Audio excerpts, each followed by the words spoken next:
Olá, pessoal. É o professor Eduardo Verdi novamente com vocês.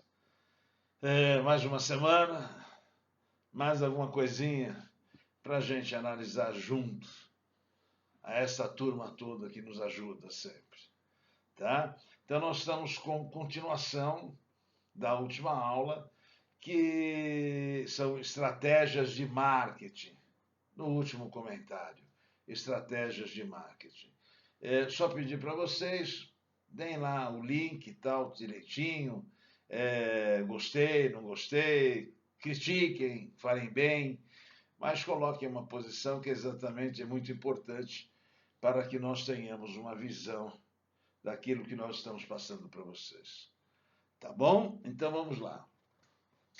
Dentre as promoções dirigidas a compradores organizacionais, encontram-se as exposições, os anúncios especializados e as promoções ao comércio, abatimentos, descontos, pagamentos, propagandas cooperadas. Ok? Nós já falamos isso. São propagandas casadas.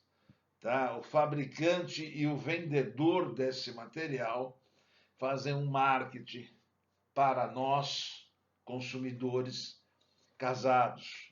Cada um tem uma despesa para não onerar somente uma das empresas.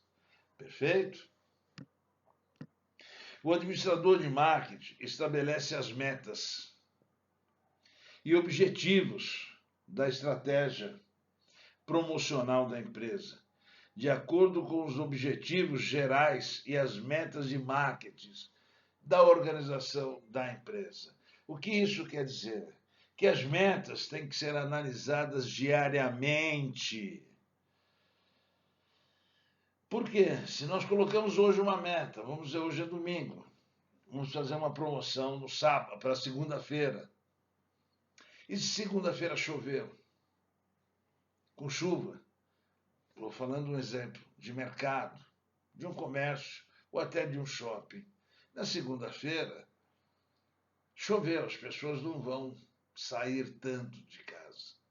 Ou saem para trabalhar e querem voltar rapidamente para o seu lar, tá? Não vão parar, não vão fazer compras, uma série de itens nesse sentido.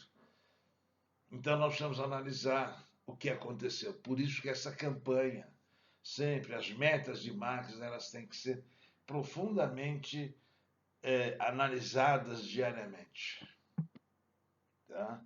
Para não cometermos erros. Esse é o grande X, né? Nós não podemos cometer erros nessa propaganda de marketing, ok? Dentre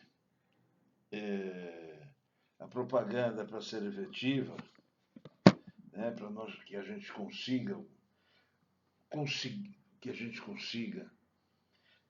ter uma projeção maior, esse departamento de marketing, de publicidade, de propaganda, a mensagem deve atender a três requisitos. Primeiro, ganhar a atenção do receptor. Quem é o receptor? É o comprador? É o consumidor? Então nós temos que ganhar a atenção desse cliente. Sem isso, a campanha já vai sair num caminho errado, tá? Ser estendida por ambos, receptor e emissor. Ela tem que ser entendida por quem está vendendo, quem está comprando. Senão fica muito difícil. Tá? É aquilo que nós falamos antes. Você não pode falar com palavras. Depende do material que você está vendendo, senão você fica boiando e fica sem o conhecimento. Estimular as necessidades do receptor, desse consumidor, e sugerir um método apropriado para satisfazê-las. Então nós temos sempre que satisfazer esse nosso cliente, esse nosso consumidor. não se esqueçam daquele pós-venda também. Mas nós temos que cativar esse consumidor. Tá? Estamos chegando agora na Copa do Mundo, mais 2 meses, Copa do Mundo. Você não vê um marketing, uma propaganda, uma publicidade fortíssima de televisões. O que está acontecendo?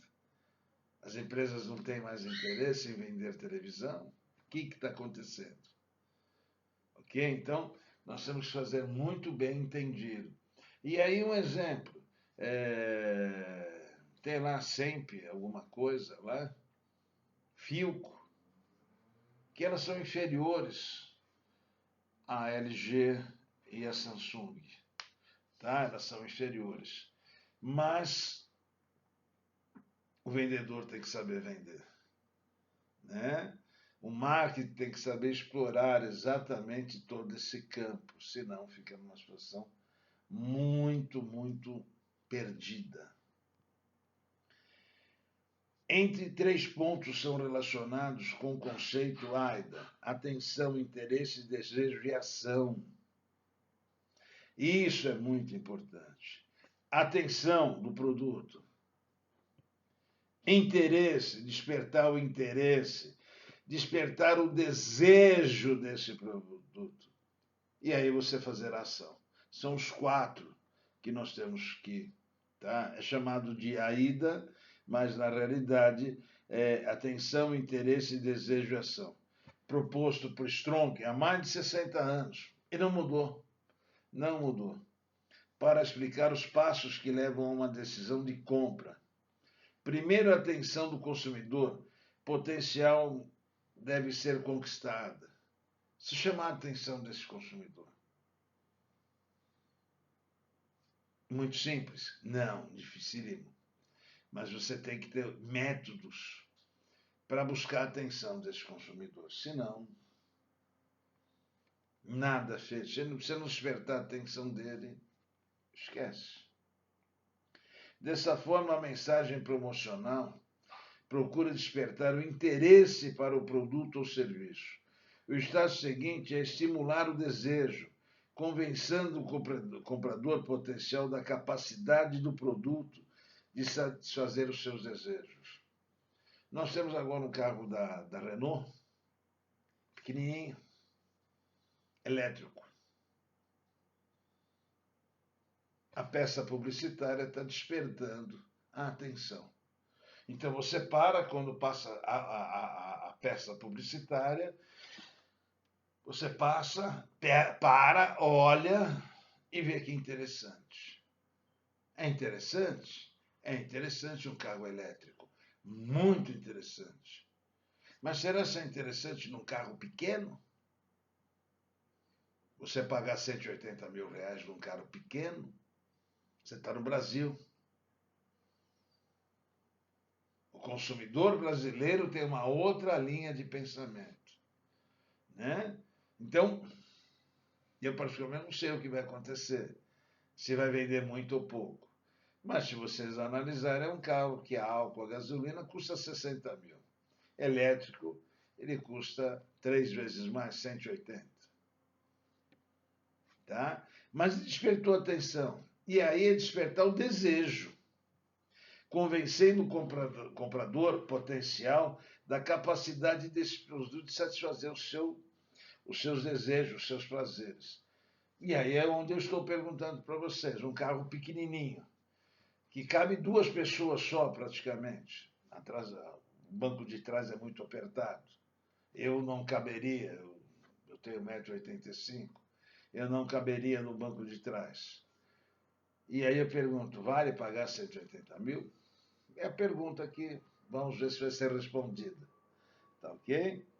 Finalmente, as técnicas de apresentação de vendas, propaganda ou promoção de vendas tendem a produzir uma ação, que é o que eles estão fazendo, tá? Na peça publicitária.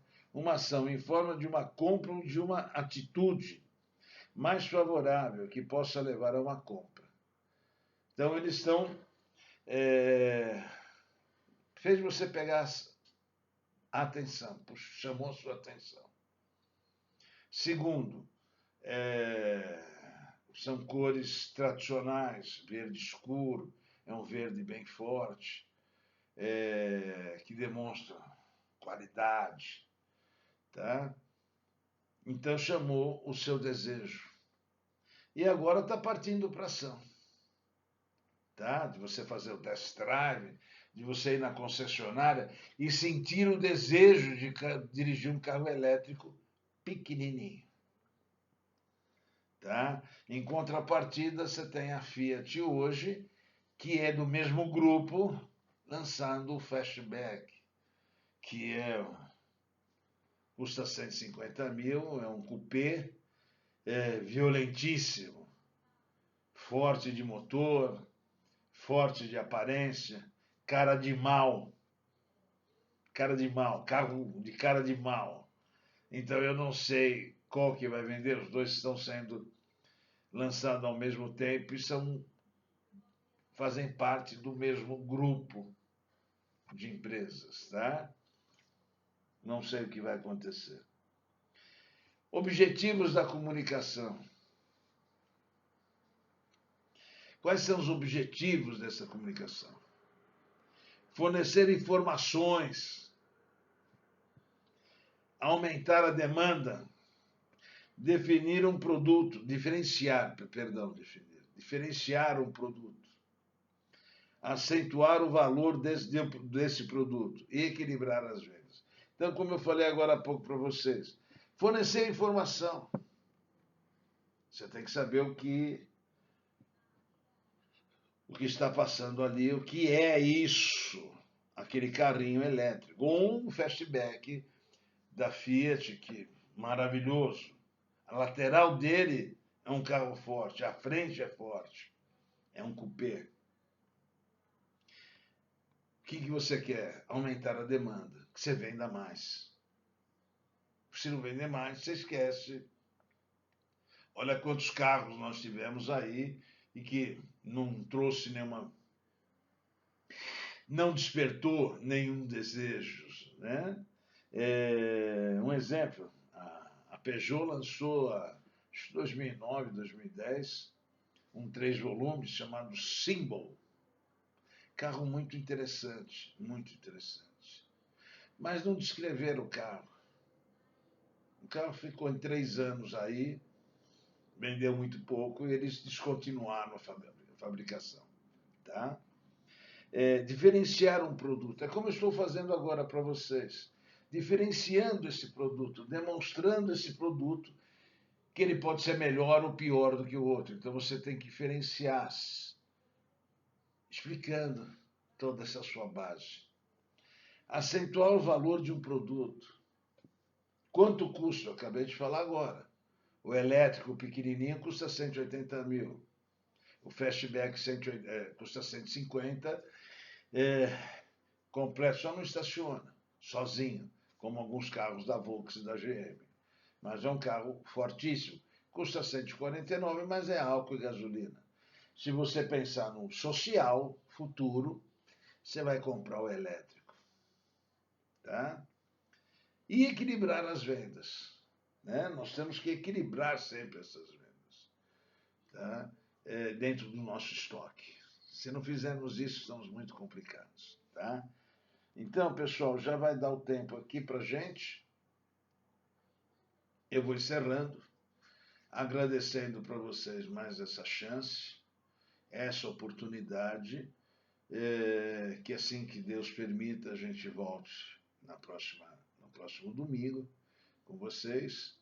E espero que vocês tenham uma ótima semana, tá bom? Obrigado a todos, fiquem com Deus.